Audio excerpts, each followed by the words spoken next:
One of the great things about the aviation community is some of the fascinating and creative people that you run into.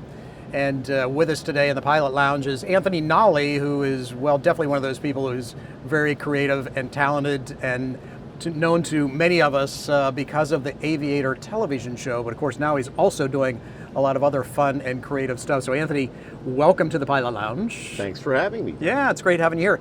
Here at Sun and Fun, where it's been a little damp lately, but hey, we're staying dry. So I want to talk about some of the new projects you're working on, but first I want to go back to the Aviators. Sure. Tell me about how you got started with that concept and kept it going for 5 years and still out there in a lot of different places. Yeah, well, I mean, I was passionate about aviation. I remain passionate about aviation, of course, my entire life. And the opportunity came to sort of get working in television and working on an aviation TV show. Right. So I thought I put a lot of my passion, my interest, my curiosity into the show. And it just kind of became sort of a reflection of all of my interests. Right. And I think it's worked out quite well. I mean, the Aviators have been on for a good while now. Right. We've taken slightly longer breaks between seasons. It's not gone now, despite the fact that people aren't seeing seasons on an annual basis. Right. We're a very small team. We're a lean operation, and we have gotten some other projects off the ground. So I mean, the Aviators has kind of slowed down, but not stopped. Yeah, well, I think you should be very proud. I mean, it's by far the most successful aviation-related television show ever. And you've moved on, as you said, to also do some other things, and that's where we recently reconnected, is in the RV world, because you started the show called The RVers. Yep.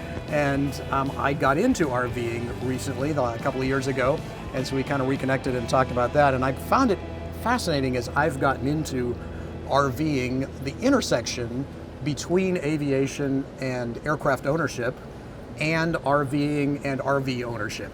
So I don't know what you've experienced, but I've seen that really interesting how you have a, kind of a complex vehicle that you're having to own and manage and that sort of thing with complex systems in it.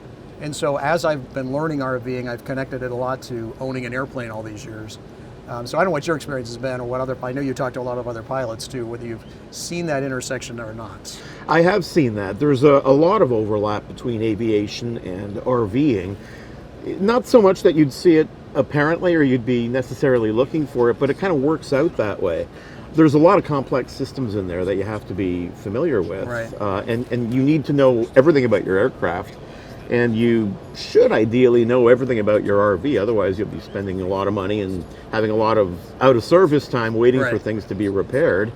And when you're driving an RV down the road, it's basically a house on wheels that's undergoing a constant minor earthquake. So there's always something that needs your attention. And in aviation, there's always little snags here and there. Some are critical that have to be tended to, and others just require some maintenance now and again. But in RVing, certainly. And I find actually, at least the way I operate an RV and the way I plan a trip, I plan it very much like I would if I was going on a flight. I mean, weather comes into play. Absolutely. I mean, if you have a large profile, this is a van, so it's not a huge profile. Right. But if you've got a big Class A or a huge fifth wheel that you're towing, crosswinds are a gigantic problem. Right. And you try to avoid them, or you try to manage them as best you can. Headwinds will slow you down, cost you more in gas. Yep. And of course, tailwinds, we all know, never happen. So just driving is very much a piloting type experience. Right. Yep. Your route planning is something that I like to do as well. I mean, whether you want to stop at attractions or scenic places, or just want to be efficient, or in some cases, when I did have a Class A, I know that there were some uphill climbs that were maybe a little challenging for the Class A, and I mean, it was a gas engine, so it didn't have all the power in the world. And they can be challenging. So your route really does come into play in your planning. Of course, the height of the vehicle, and all of that stuff is very, very similar to planning a flight in aviation. Yeah. So. Also, it seems like I've kind of noticed there's almost a psychological component to it as well, where pilots are somebody who, particularly aircraft owners, you have to be in a situation to manage dynamic situations. You kind of alluded to it, knowing what's a serious maintenance problem, what's not a serious maintenance problem, when do you really need to do this versus that.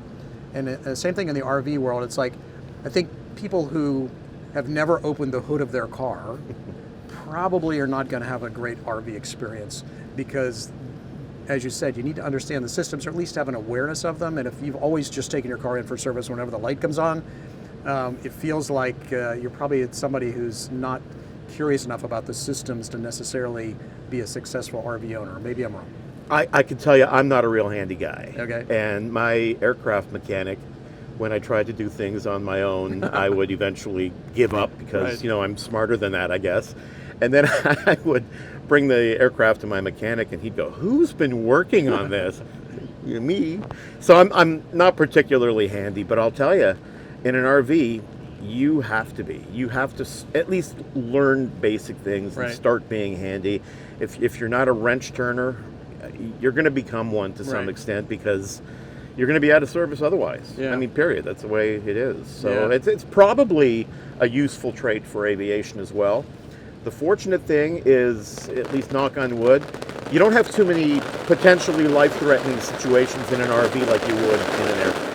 So, first question for those like yourselves who haven't really been out off the grid before are, what are your tank capacities? Matt, for example, what are your black, fresh, and gray tank capacities? I have no idea. I have no idea. I have the owner's manual for this 1998 beauty, but I went looking through it and I couldn't even find it in there. What we're going to do here in the park, and one of the reasons we're here, is to give you a dry run with a safety net in place. So you're both going to go and find out exactly what your capacities are. You're going to confirm black, fresh, and gray, because it's important to know. So one of the things I really enjoyed about the RVers was sort of the educational components you bring to the show to help people understand some of the complex systems we've been talking about, for example. And so now you've also moved into a new market where there's plenty of opportunity for education, boating. So tell me about the boaters and what that's all about. I've had an interest in boating for a while, but I haven't acted on it. But last summer I did finally, knowing that I kind of had the intention of kind of spreading out aviators, RVers into something else. So I thought, why not boating? And it's one of those situations that you don't know what you don't know. And I got the keys to the boat, and they dropped off the boat, and I stood there and I went, I have no idea what I'm doing. And I don't want to die. I don't want to kill my family and friends. Right. And I think the biggest thing that I noticed that is very much different, there's a lot of similarities in boating with aviation as well, from navigating Sure. and charts and figuring things out. But I think the biggest and for me most terrifying difference is with aviation, there's a structured learning process. And you gain confidence step by step by step. So by the time you have to land for the first time, or do your first solo, or go in your first cross country, or get your ticket, you have a certain confidence. You're looking forward to it. It's like, I want to conquer this. I want to achieve this. Right. With boating, you take a weekend course or an online course in the absolute bare bones basics, and you're good to go. And that's terrifying. I wish there was more to it than that. 'Cause Right. I don't feel prepared even now. I've only gone out half dozen times. I had some mechanical issues almost each of those times Right. that I didn't really know how to handle, just enough to get back safely and get someone to look at it.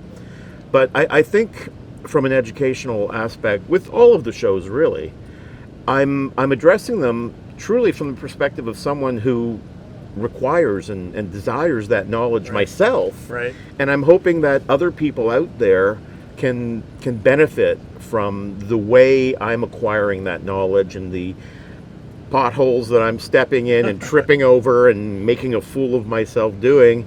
Hopefully other people get to learn from all that, so Right. that they can go in with maybe a little more confidence, a little bit more knowledge. I mean, there's not that the knowledge isn't out there. I mean, you can go on YouTube or you can do a Google search, and there's infinite amounts of knowledge, but it's like drinking from a fire hose. I mean, for it to really get stuck where you need it to get stuck so that you can utilize that knowledge, it's got to be bite-sized, you know, because you can't have infinity of knowledge and, you know, like you're plugged into the Matrix. No, Right. now I can fly a helicopter. Let's go. It's not like that. And you need to, and people learn different ways, of course, but I think really a gradual flow of knowledge, whether it's understanding an RV and how it works and the systems it has, or in aviation where I think the educational structure is fantastic and should be a model for other things, really. Or in boating where, you know, sadly, every summer you hear this, no matter where you live, people go out, they have a recreational afternoon, and then it becomes a news story because someone didn't come back. Right. And, you know, largely it's alcohol related or not wearing a life jacket or a PFD. It's something like that. But the way I see all of those is they're avoidable, or largely avoidable anyway. And, you know, you don't want to, you know, take part in something that should be fun and something that you may have wanted to do your whole life when that risk exists and you don't take steps to mitigate it because you really don't know. Yeah. Well, that sounds fascinating. I'm looking forward to seeing the boaters. What's the status of that? When's it coming out? Well, we've actually started filming on this trip that we're on now. We're waiting for some news from the Coast Guard because we would love to work with the Coast Guard. Probably the only branch of the military we haven't worked with yet. Right. Because we have worked with the Navy, the Marines, the Army, the Air Force with the aviators. Sure. Great folks to work with. They Right. opened all the doors and they showed us all kinds of great stuff. This will be our opportunity to work with the Coast Guard, so we're just waiting to hear back from them on that. And sometime in 2023, we hope to put the boaters out there. Wow. So when you're not working on the aviators, the RVers, and the boaters, there's that music thing too. We got Wicked Truth. Is Yeah. the name of your band. Again, tell me how you got started in that. I have been playing drums since I was like literally 2 years old, my entire life. I bet your family appreciated that. Well, hey, it was their fault. I started making noise on pots and pans, and then they bought me a toy drum kit. And then there you go. when I was 6 or 7 years old, they bought me an actual drum kit. And my dad said, "It's going back unless you take lessons." Well, So no more noise. Now it's got to be music, or as musical as drums can be. And so I've been playing drums my entire life, and I kind of got away from it for a while, but we were RVing in 2015 when we first actually jumped into RVing in a significant way. And we spent the winter at an RV park in Phoenix, and they were having a talent show. They're just a sign-up talent show. And I said, well, I'm a drummer. I mean, I don't know what a drummer can do. If you guys have like a bunch of people, maybe we can put together a little ensemble and play something. Which is pretty much exactly what happened. And I didn't have drums at the time, and they had it was kind of a horrible drum kit, so I convinced my wife, we were full-timing in an RV, and I convinced my wife, really, if I get a small electronic drum kit, we can keep it in the back, you'll hardly even notice it. And if you've seen pictures of what the drum kit has evolved to, it's anything but a small electronic, it's like a monstrosity now. But it's quite a spectacle, it attracts a lot of attention, and it's fun to play. I put a video online of me playing that small drum kit just for my friends and family who know that I'm into drums. And hey, look, I'm back. I'm making noise on drums again. And Matthew from Wicked Truth saw it. Said, well, we're looking for a guy. What say you? And that was the beginning. I thought, well, hey, it'd be nice to get back into gigging a little bit. And it's really taken off. I mean, we're on a tour right now. This is not only a filming tour for the RVers and the boaters, but it's also a music tour for Wicked Truth. We're playing at Sun and Fun here. Right. And when we go back home, we have got a summer full of gigs. So, I mean, the band has really become kind of something, And quite honestly, we're crossing over television and the band because, especially with the RVers, and from when we did previous interviews a while back with aviators, you can only be interviewed by someone so much when you're talking about the show. And then, we've interviewed you and we've talked about the show, and then we've talked about it again. You can only do that so many times. You can only get on a stage and do a Q&A about the show so many times before it's just kind of, we get it. I think we know all the answers now. So using the show, but rather than talking about the show, it's like, hey, the aviators, the RVers, the boaters are here, and they're with a band that's going to perform. I mean, you get to perform something rather than just talk. Right. And that's been going over really, really well because the people